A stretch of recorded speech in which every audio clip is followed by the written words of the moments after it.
હાલો friends, આજે આપણે બનાવીશું કેરીની ખાટી મીઠી ચટણીની રેસીપી.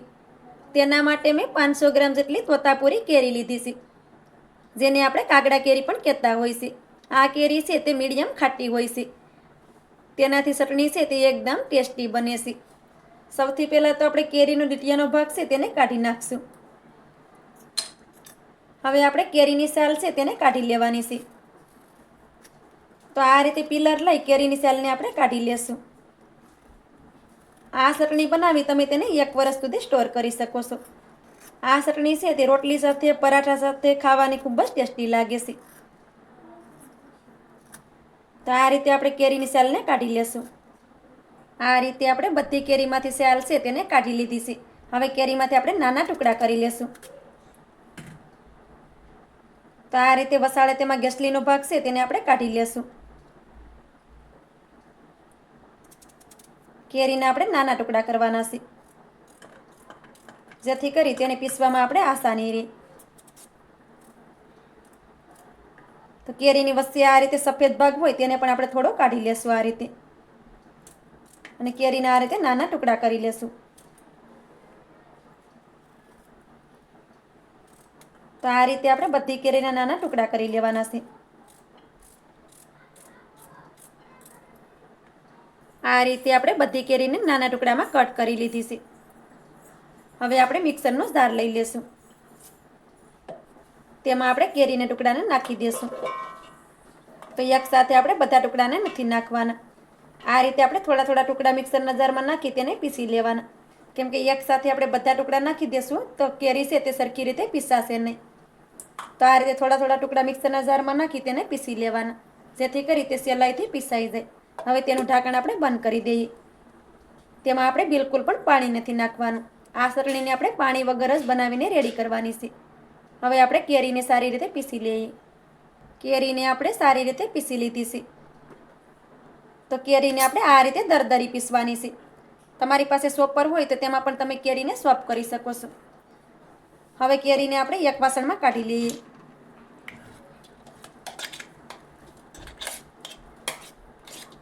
જે વાસણમાં આપણે ચટણી બનાવવાની હોય તે જ વાસણમાં આપણે કેરીને કાઢી લેવાની. હવે આપણે આ જ રીતે બીજા કેરીના ટુકડા છે તેને પણ પીસી લેશું.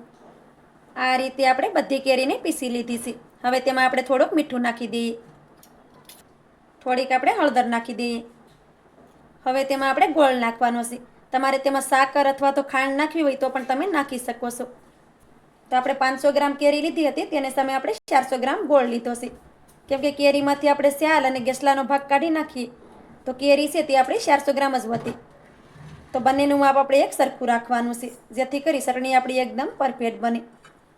હવે ગોળને આપણે તેમાં નાખી દેવાનો છે. ગોળથી આ ચટણી છે તે ખાવામાં ખૂબ જ ટેસ્ટી લાગે છે. ગોળને આપણે કેરીને સાથે સારી રીતે મિક્સ કરી દેવાની છે. થોડી વાર આ રીતે કેરી સાથે ગોળને મિક્સ કરશું તો ગોળનું પાણી થઈ જશે.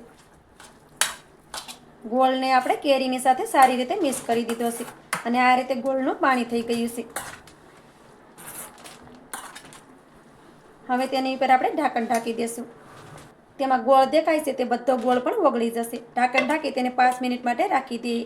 ત્યાં સુધી આપણે તેના માટે મસાલો બનાવી લઈએ. મસાલા બનાવવા માટે આપણે પેન લીધું છે. હવે તેમાં આપણે 2 લવિંગ અને 3 થી 4 મરી નાખી દઈએ.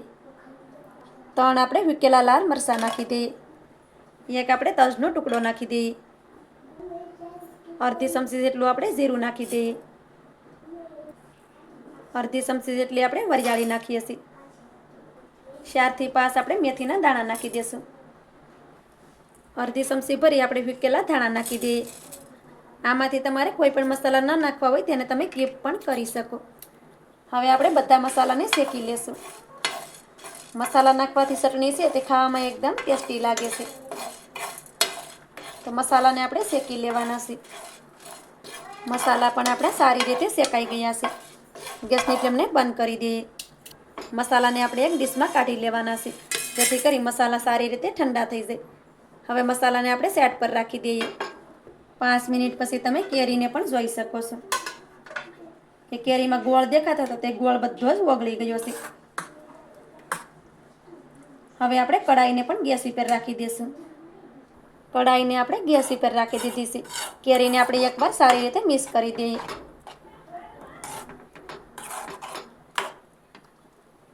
હવે આપણે ચટણીને પાકવા દઈએ. ત્યાં સુધી આપણે મસાલાને પણ પીસી લેશું.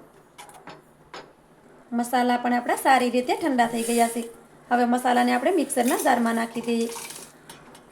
તેની સાથે થોડુંક એમાં સંસળ નાખી દઈએ. થોડીક આપણે હિંગ નાખી દઈએ. તેની સાથે આપણે અડધી ચમચી ભરી કશ્મીરી લાલ મરચું નાખી દઈએ. હવે આપણે ઢાંકણને બંધ કરી દઈએ અને બધી વસ્તુને પીસી લઈએ. મસાલાને આપણે સારી રીતે પીસી લીધા છે. હવે મસાલાને આપણે થોડી વાર માટે સાઈડ પર રાખી દઈએ. હવે આપણે ચટણીને હલાવતા રહી અને પકાવશું. તો કેરીમાંથી બધું પાણી બળી જાય ત્યાં સુધી ચટણીને આપણે પાકવા દેવાની છે. ચટણી આપણી જેમ જેમ પાકતી જાય એનો કલર પણ ચેન્જ થઈ જશે. ચટણીને આપણે જેમ જેમ પકાવતા ગયા છીએ એમ તેમાંથી પાણી પણ બળી ગયું છે. તમે જોઈ શકો છો. ચટણીને આપણે શેક કરી લેવાની. તો આ રીતે થોડીક ચાસણીને આપણે હાથમાં લેવાની અને આ રીતે આપણે શેક કરવાની. તો તમે જોઈ શકો છો કે તેમાંથી આ રીતે તાર બને છે. કેમ કે ચટણી છે તે આપણી એકદમ પરફેક્ટ બની ગઈ છે. હવે આપણે મસાલા બનાવીને રાખ્યા છે તે પણ તેમાં નાખી દઈએ. મસાલાને આપણે સારી રીતે મિક્સ કરી દેવાનો છે. મસાલો તમે તમારા પ્રમાણે ઓછો કે વધારે પણ કરી શકો. આ ચટણી છે તે તીખી અને ખાટા મીઠી હોય તો ખાવામાં ખૂબ જ ટેસ્ટી લાગે છે. આ રીતે ચટણી બનાવી તમે તેને 1 વર્ષ સુધી સ્ટોર કરી શકો છો. રોટલી અથવા તો પરાઠાની સાથે પણ આ ચટણી ખાવામાં ખૂબ જ ટેસ્ટી લાગે છે. આમાં આપણે એક પણ ટીપું તેલનો ઉપયોગ નથી કર્યો. તેલ વગર જ આ ચટણી બની અને તૈયાર થઈ જાય છે. ખાવામાં તો એટલી ટેસ્ટી લાગે છે કે તમે એકવાર બનાવી લેશો તો વારંવાર બનાવશો. મસાલાને પણ આપણે થોડી વાર માટે પાકવા દેવાના છે, જેથી કરી મસાલા પણ સારી રીતે પાકી જાય. કેરીની સિઝન જાય એ પહેલાં જ આ રીતે કેરીની ચટણી બનાવી તમે તેને 1 વર્ષ માટે સ્ટોર કરી લો. ખાવામાં તો ખૂબ જ ટેસ્ટી લાગે છે. આ ચટણીને આપણે બાળકોના લંચ બોક્સમાં પણ દઈ શકીએ છીએ. મસાલાને પણ આપણે સારી રીતે પાકવા દીધા છે. તો મસાલા પણ આપણા સારી રીતે પાકી ગયા છે. ચટણીને તમે જોઈ શકો છો. એ એકદમ ટેસ્ટી આપણી ચટણી બની અને રેડી થઈ ગઈ છે. ગેસની ફ્લેમને બંધ કરી દઈએ. ચટણીને આપણે એક ડીશમાં કાઢી લેશું. તો ચટણીને તમે જોઈ શકો છો કે જોતાં જ મોઢામાં પાણી આવી જાય તેવી આપણી ચટણી બનીને રેડી થઈ ગઈ છે. આ ચટણી ઠંડી થઈ જાય પછી તમે તેને કોઈ પણ કાચની બોટલમાં ભરી 1 વર્ષ સુધી સ્ટોર કરી શકો છો. ખાવામાં તો ખૂબ જ ટેસ્ટી લાગે છે. એકવાર ચોક્કસથી બનાવજો. આ ચટણીને બનતા ઝાઝો ટાઈમ પણ નથી લાગતો. તો મારી આજની રેસીપી તમને સારી લાગી હોય તો લાઈક કરી કોમેન્ટ કરી દેજો. ચેનલ પર નવા હોય તો ચેનલને સબસ્ક્રાઈબ કરવાનું ભૂલતા નહીં. તો મળીએ એક આવી જ નવી રેસીપીની સાથે. ત્યાં સુધી બધાને જય માતાજી.